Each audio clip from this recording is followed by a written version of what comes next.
we brought up another throwback, and that's the movie Vacation, National Lampoon's Vacation, which is celebrating its 40th anniversary of release this summer. It was like July or August of 1983. And recently they had a little convention where all the stars got together and answered a question. Chevy Chase couldn't make it, but everybody else was there, or a lot of them were there anyway.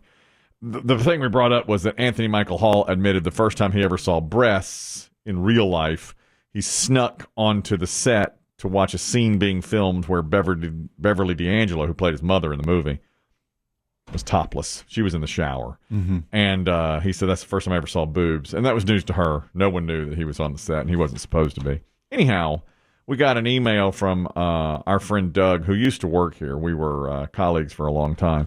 And he told such an interesting story. Now, I've known Doug 30 years and never had any idea of this. He lived in the Midwest. He was from Kentucky.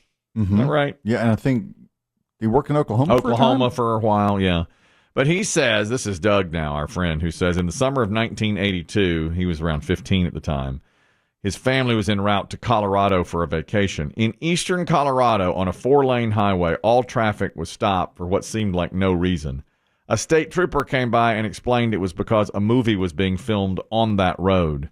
We didn't know what movie it was at that time, of course, but he said the scene was supposed to take place in Kansas, but California film production and union rules banned filming east of Colorado, so they had to film in eastern Colorado, which is so flat you wouldn't know it wasn't Kansas. Which, you think Colorado's being nothing but mountains. You think of the Rocky Mountains, but yeah. So he says, this is our friend Doug, who says, as we're stopped for at least an hour on the side of the road for what seemed like no reason. I'm sure his dad was annoyed, too. Oh, my God. So an hour on the interstate? Lose an hour. He says, we saw a red Ferrari and a big brown station wagon drive by at least twice. It turns out we had witnessed several takes of the red Ferrari family truckster side-by-side scene where Clark Griswold sees Christy Brinkley's character for the first time. Wow. That's an iconic scene. And my whole thought was when I got this email, Doug, why didn't you tell us this? Doug, I should know. I should have known this 30 years ago. I would have picked his brain all about this. And that's amazing. Mm-hmm. That scene is really iconic. That is, where they're going back and like looking at each other, making eyes. Yeah, and it's Christy Brinkley. And Doug says, as close as I ever got to Christy Brinkley and didn't even know it. Jeez. Yeah.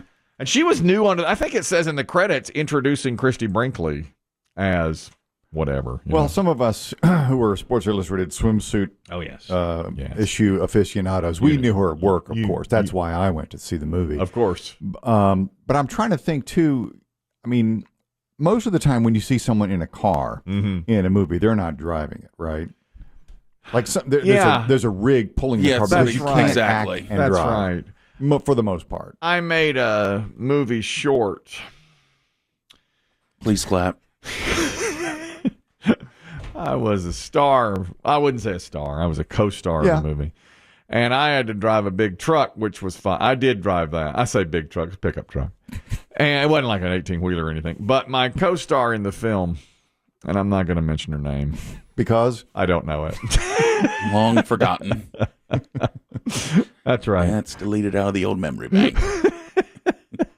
What was that in her name? Geez, I'm not familiar. I don't know the name of my co-star, but she was very nice and a tremendous actress. Yeah. Down from New York. Chris Demm's in the movie, too.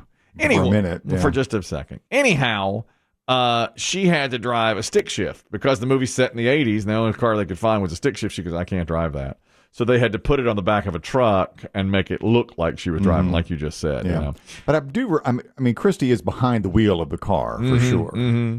Don't you bet? So it's probably being towed, though. I think that because she's doing all the gyrations right. and waving. Yeah. I bet you're right. That's got to be tough to film that because you got to have a car side by side with a film truck side by side. Plus, that movie did a ton of filming on the road. I bet that was a hard movie to film because you're in the car a ton of time.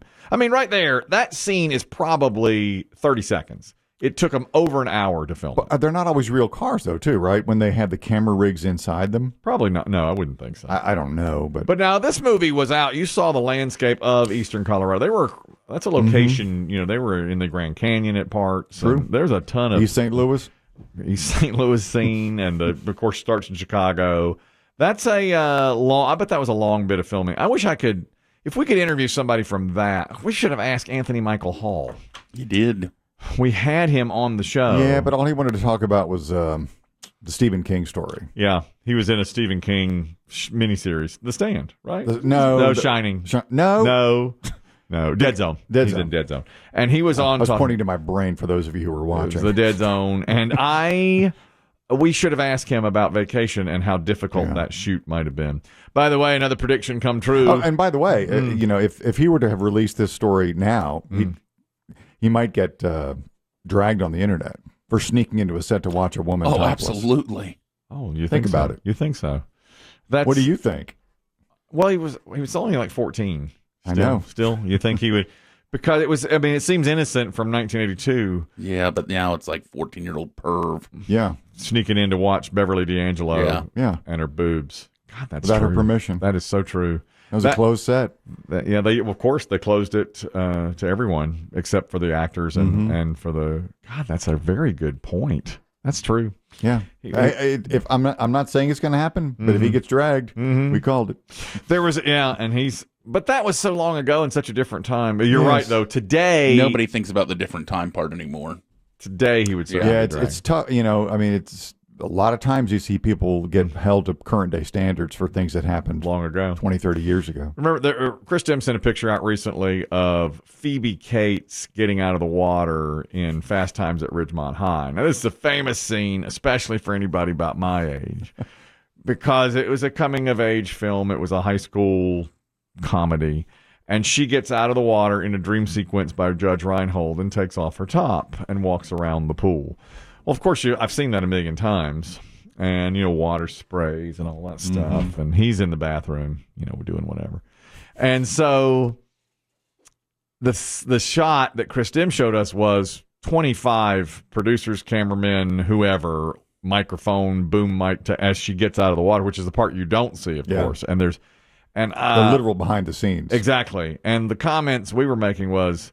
Does it really take 25 people to get that close to Phoebe Cates, who was gorgeous? And I mean, they were like a foot from her, and all those guys are just staring up at her like she's getting ready to take her top off. Too. And you and I, Kelly, we've made short movies, and you have to do take after take. How many times do you think they had to take that? I know. To get the light right, the water right? That's right. Oh my gosh, the movement's right. Yes, that's right. I bet you did it 10 times. Yeah, and she had to, because there's like water spray coming off of her, and they get it from different angles and everything. It's funny, making a movie, you just don't realize there's that much that goes into it. I bet that Vacation movie took a lot to go into. And you're right. I'll tell you, I thought about this too. You tell me if you think this would be a little bit of a double standard. There's a new thing going on. This reminded me of it when you said that if Anthony Michael Hall today watched Beverly D'Angelo naked, he'd be dragged on the internet. There's a new thing on TikTok where women will go up to guys and crack an egg on their head. This is assault. This is why. Okay, right. It's assault. Here's one of them here. Hey guys, I'm gonna show you how I crack an egg with one hand.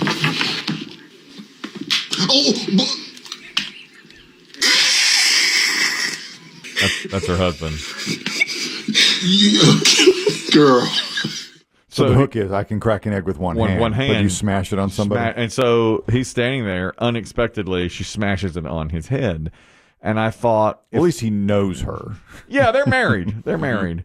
But if you do that to your wife, I think it looks worse. I think if a guy does it to his wife, it makes it look like, what are you doing? You just cracked an egg on her head. But yeah, at least he thought it was funny, of course. But I just thought it's different if it's opposite that way, I've noticed another, I guess it's a TikTok trend. It's like people working at like an ice cream shop. Oh, I've seen this. Yeah. And it's like you're like the customer. This is the video, and they'll get ready to hand you a cone, and they'll say, "Oh, that's vanilla. I wanted chocolate." And the person will go, "Oh, okay." And then they turn to their coworker and throw it as hard as they can at him and hit him in the head with it. Correct. Smash it into their head. If the cone is made incorrectly, or I guess they're in cahoots together. Yeah, of course. It's the whole thing is to make the video so the coworker knows it's coming. So the customer and the coworker working together? The customer's like filming it. Yeah. Like you're taking on the role in the video of the customer. Okay. Yeah. So this person comes up and they hand you, let's say it's a chocolate cone. And you say, "Oh, that's chocolate. I wanted vanilla." And the worker goes, "Oh, sorry." And instead of like just tossing it away, they turn to their other coworker who's 10 feet away and throw it as hard as they can at their head. It's an assault. So then, of course, it smashes into him. Sometimes it sticks to the person's head. Oh, it's an assault. Now, just for the record, I know we're on camera. Sometimes it's wrong. I've never seen your throwing motion before, Kelly, but that was It's bad. It's bad. that was embarrassment. It's bad. I know. You're an athlete. I've lost it. I am an athlete. Are you? I'm an Well, athlete. you Yes, were. I'm an athlete. I'm an athlete. Yes. Tomorrow. Listen. I'm going to throw this ice cream cone at you. That's what they do. I was mimicking. I want to apologize for two things. One, my throwing motion. All right. Yeah, it's a little weird. Two. Rag arm. Okay, rag That is arm. a rag arm. Two, Biggie said there's an ice cream thing going on TikTok. I said, I've seen this. I know that. Yes. I know this one. I'm on TikTok. I'm on TikTok. Three, we just last segment did Madonna's top 10 songs ever. Chris Demm says people on the internet are saying, shut up about Madonna. I said, oh, no. No, what? What do you mean? Instant reaction was, shut up about Madonna. What? I was so upset by it, you know? I know. And I'm on TikTok. I saw that stuff. Well, we need to save this for the retractions and apologies. That'll segment. be late. It's late when I retract That's and garbage apologize. time. Tomorrow, I'm trying to run a mile under 7 minutes. I'm trying tomorrow. I remember this. I didn't know it was, it came up quick. Well, that's fast. So tomorrow on a treadmill, I'll go for 1 mile in under 7 minutes. That's why I'm an athlete. Okay, there. On tomorrow on a treadmill. Under 7 minute mile. I don't know that I can do it. I'm going to start really fast, and I may burn myself out. It's possible I could wear out. What a metaphor for your life. No, he's not wrong, actually. It's so true. I'm going Burnout, don't fade away. I'm going faster than I'm really supposed to. I told my friend Mike last Why? night. I don't know. I don't know. I told my friend Mike, who goes to young Mike, I said, I'm going to start at this speed. He goes, ooh, I don't know. That's pretty fast. Who are you trying to impress? No, I don't know. I don't know. yourself. I'm trying to. I don't know. That should be the title of your book. Who are you trying to impress? Recently, With your shaved pubes and whatnot. He's right. I'm gonna shave my pubes tonight so that I can be faster. They're more aerodynamic. More aerodynamic tomorrow. Why don't you shave him into an arrow? It's like a little inspiration. Fast as an arrow. That's right. Yeah. That's what I should do. So that I can be faster tomorrow. Yep. Yeah, I told him what speed where I'm going to start. He goes, that's really racing close to the sun, isn't it? I don't know. I don't know if I can do it. I can't hold it the whole time, you know? Actually, don't shave it into an arrow, because if you do try to do this and you either pass out from exhaustion or heart attack or just trip and fall, the EMS is going to have to cut your clothes off you, and they're going to oh, God. they're going to say, You're hey, right. man, I want to save his life and all, but his pubes are Shape of an arrow. shape of an arrow. Hey, Bob, does that look like an arrow to you? Which way is it pointing? Down. Down.